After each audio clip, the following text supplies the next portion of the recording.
নম্বরে ওয়ালা ইয়াজনুন,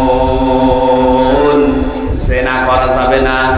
যারা জেনা করে এই মানুষগুলোর শাস্তি হবে ডবল। অথচ এই ১৫০০ বছর পরে ২০২৪ সালে এসে দেখলাম বুড়ো জেনাখোর বেড়ে গেছে। আমি নাম নিয়েই বলছি, যে মানুষগুলো এখন ধরা পড়ছে, এদের যে ভিডিও ক্লিপ গুলো এখন বের হচ্ছে এগুলো তার মিথ্যা না। এক একজনের বয়স দেখেছেন, কারো ৭০, কারো ৭৫, কারো ৯০ বছর। অথচ হাতের জেনা, চোখের জেনা, লজ্জা স্থানের জেনা থেমে নেই। জীবনে বিয়েই করেনি, অথচ তার ছেলে মেয়ের অভাব নেই।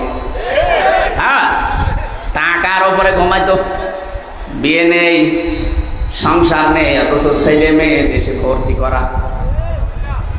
তার কাছে জিজ্ঞাসা যদি কেউ করে যে ভাই এই ছেলেটা আপনার, এইরকম ছেলের যদি পরিচয় দিতে হয় যে দেশে বহু ছেলে আমার আছে।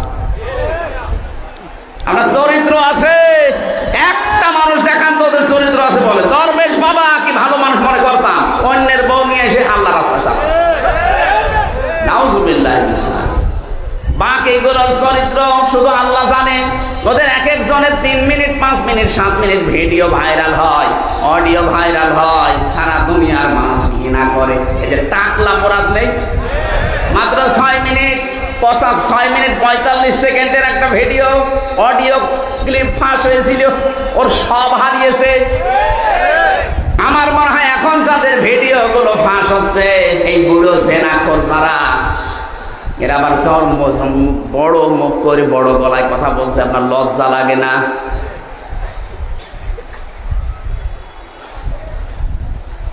জেনা যারা করছেন এখনো থামবেন আপনি। নিজের বৈধ স্ত্রী থাকার পরও যারা জেনা করছেন বিভিন্ন হোটেলে, আবাসিক জায়গায়, বিভিন্ন কায়দায়, পরকীয়া প্রেমের মাধ্যমে জেনা হয় মুখের। কিসের?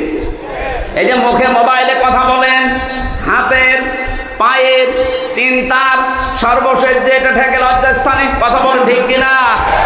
এই জেনা গুলো যারা আছেন, আলা তাকরাবুজ জিনা ইন্নাহু কানা ফাহিশাতাও ওয়া সাআ সাবিলা, জেনার ধারে কাছেও যাবে না। কে বলছেন?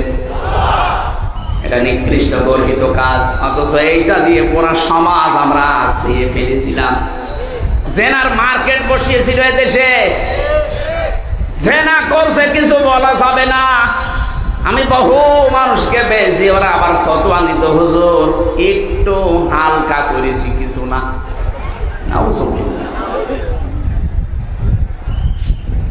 এক যুবক এসে বলে, হে রাসূল আমি সব আপনার মেনে নিতে পারি, কিন্তু আমাকে একটা পারমিশন দেওয়া লাগবে যে আমি জেনা করব। সাহাবীরা বলে, হুজুর একটু অনুমতি দেন, ওরা আমরা পিটাই। নবীজি বললেন দাঁড়াও। বিশ্বনবী তাকে বললেন, দেখো তুমি যে কাজ করতে চাও, যার সাথে করবা সেই মেয়েটা কারো মেয়ে হবে না। তোমার মেয়ের সাথে এই কাজ করলে তোমার কেমন লাগবে? আমার জীবন চলে যাবে, আমি এই কাজ আমার মেয়ের সাথে করতে দেব না। তোমার মেয়ের সাথে এই কাজ করতে দেবে না, অন্যের মেয়ের সাথে করলে তার খারাপ লাগবে না। লোকটা এবার শেষে বলে, হে রাসূল আমি বুঝে ফেলেছি আপনি আল্লাহর পাঠানো নবী। আহ্বান জানাচ্ছি বড় ভালোবাসা নিয়ে, যাই করেছেন এই জেনা, হাতের হোক, মুখের হোক, চোখের হোক, দিমাগের হোক, লজ্জাস্থানের হোক, এক্ষুনি থেমে যাবেন।